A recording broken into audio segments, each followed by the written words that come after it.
beribadah, sholat isya disambung nanti sholat tarawih.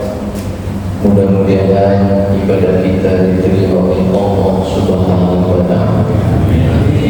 Mudah-mudahan doa-doa kita selama bulan Ramadan diterima oleh Allah Subhanahu wa Ta'ala. Mudah-mudahan di bulan Ramadan ini dengan barokah berpuasa, dosa-dosa kita diampuni oleh Allah Subhanahu wa Ta'ala. Amin. Amin. Allahumma niki pinten-pinten aja 3 menit. Sama dengan seberapa jam? Oh di sini aku tanggung-tanggung di sedang ngomong. Ini pun pinten Ramadan ini malam pinten. Sekarang wonten sing saja. Dan ini mungkin panjenengan sebagai kesempatan ini masih banyak sok yang bolong ini. Ini mungkin jadi catatan para pengurus masjid. Apa ada diperlukan gerakan sembako mungkin. Sing mungkin sing rajin terus selama bulan Ramadan, angsal sembako beras 1 kintal, minyaknya 10 literan, mungkin full ini mungkin dari rumus pengen sop masjid itu full mungkin sanjari rencana. Tapi setelah daerah malam itu wonten, kalau tentang ini wonten sampai full ini sampai jalan-jalan itu ternyata wonten pancingannya, wonten apa pancingan. Dari ibadah yang menjadi zaman akhir kalau wonten pancingannya kamu mengandalkan keimanan sulit saja. Keimanan itu berupa yang tidak nampak. Coba kalau seandainya keimanan itu seperti orang-orang dahulu, meskipun tidak apa-apanya tetap jalan terus. Tapi menghadapi zaman akhir, zaman penuh dengan materi ini, yang mau nggak mau ingin jamaah full harus apa? Didorong dengan support materi. Ibu rumus ingin full sosok kesan boten sing bolong-bolong. Ini kita pinter ngomong macam ni. Alhamdulillah ini nama sekedar aku wacana mukadimah Allah. Dalam kesempatan ini saya akan berbagi sedikit pengetahuan. Suatu ketika baginda Nabi Muhammad sallallahu alaihi wasallam duduk bersama para santri-santrinya. Santrinya itu nggih sahabat langsung gender, sing iki sahabiah. Sahabat dan sahabiah. Beliau berkata kepada santri-santrinya, maukah aku tunjukkan kepadamu ada 4 golongan orang yang haram masuk neraka. Santri-santri menjawab, mau ya Rasul. Kemudian baginda Nabi Muhammad SAW melanjutkan sabdanya, hurrima 'alan nari kullu hayyin. Neraka itu haram bagi 4 golongan. Haram bagi 4 golongan manusia. Yang pertama itu kullu hayyin, bagi hambanya Allah Subhanahu wa Ta'ala yang punya sifat rendah hati. Orang yang punya sifat rendah hati haram guna neraka. Dan ini rumusnya pertama ini. Pengen awal diri selamat sampai neraka, berarti kunci yang pertama adalah harus rendah hati. Sebagaimana firman Allah Subhanahu wa Ta'ala, wa in qulna lil malaikati isjudu li adama fasajadu illa iblis aba wastakbara wa kana minal kafirin. Wa in qulna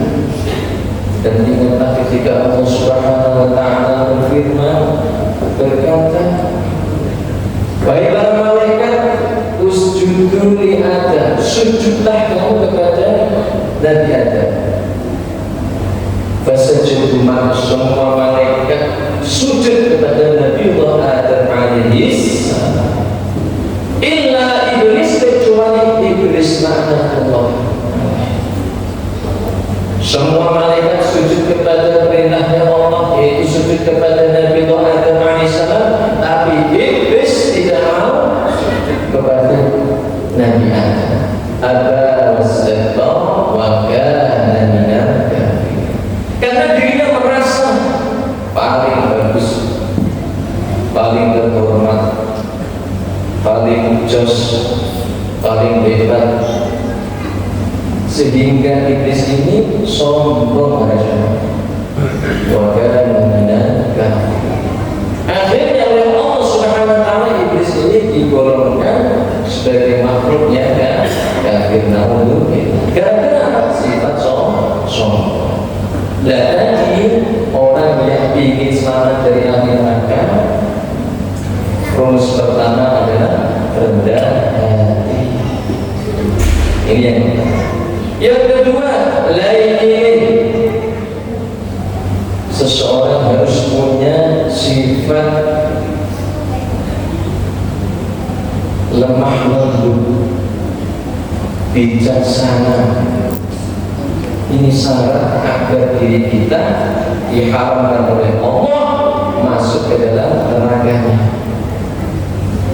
Hal yang seperti ini sudah dicontohkan oleh baginda Nabi Muhammad SAW ketika beliau diutus oleh Allah Subhanahu wa taala untuk menyampaikan kalimat la ilaha illallah Muhammadur Rasulullah di tanah Taif. Beliau ketika sampai di tanah Taif, apakah beliau disambut dengan tolak al-badru? Apakah beliau disambut dengan jalan makanan? Tidak.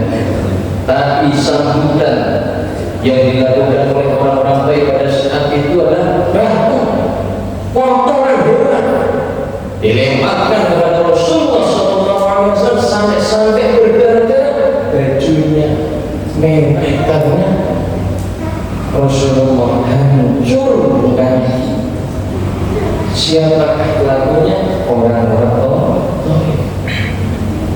Apakah ketika Rasulullah dianiaya oleh orang-orang Taif Rasulullah marah? Tidak. Tapi beliau tetap bersabar dan lemah lembut kepada orang yang berlaku ampun seperti itu. Sampai-sampai malaikat Jibril datang kepada Rasulullah, ya Rasulullah, mintalah kepada Allah Subhanahu wa taala saat ini ya Rasul, saya akan angkat itu gunung Uhud, akan saya hancurkan orang-orang Taif seluruhnya tanpa tersisa. Mintalah kepada Allah ya Rasul. Apa kata Nabi? Apakah lanjut dengan tidak? Tapi jangan dia berlaku seperti itu karena dia tidak tahu. Maka karena dia tidak tahu sehingga melakukan sikap seperti itu sampai melempar itu sama seperti ini. Saya punya harapan saat ini bapaknya tidak beriman, saya punya harapan mudah-mudahan anaknya belum, mudah-mudahan cucunya. Alhamdulillah, dengan lemah lembutnya Rasulullah SAW ketika berdakwah di tanah Taif pada jamaah, saat ini orang-orang yang ada di tanah Taif 100% memerupakan Islam. Masya Allah, karena dakwah beliau. Kalau dakwahnya Rasulullah saat itu misalnya syirik, kafir, musyrik, sesat, neraka, benar, ya biar semuanya. Ini yang sedikit orang yang mencontoh dakwahnya Rasulullah SAW, yaitu dengan cara lemah lembut agar kita diharamkan oleh Allah masuk neraka. Mudah-mudahan kita semua diharamkan masuk neraka. Amin Allahumma. Yang ketiga baca sahlin. Orang itu harus punya jiwa sahlin, memudahkan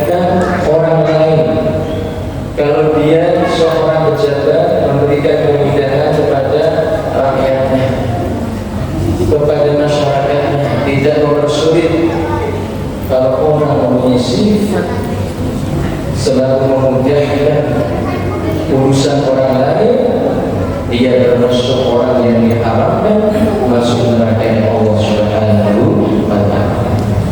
Yang terakhir, karena tidak panjang, orang yang diharap masuk neraka yang keempat pada jamaah qaribin dengan nas, itu orang yang dekat dengan sesama manusia. Artinya apa itu dekat? Rukun dengan sesamanya, tidak ada dendam, tidak ada dengki, tidak ada dusta di antara kita.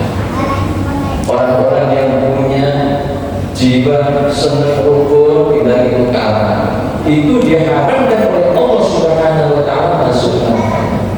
Mudah-mudahan dengan barokah bulan Ramadan ini kita semuanya senantiasa mendapatkan keberkahan dari Allah sehingga diharapkan masuk neraka. Amin. Demikian berbahagia Assalamualaikum warahmatullahi wabarakatuh.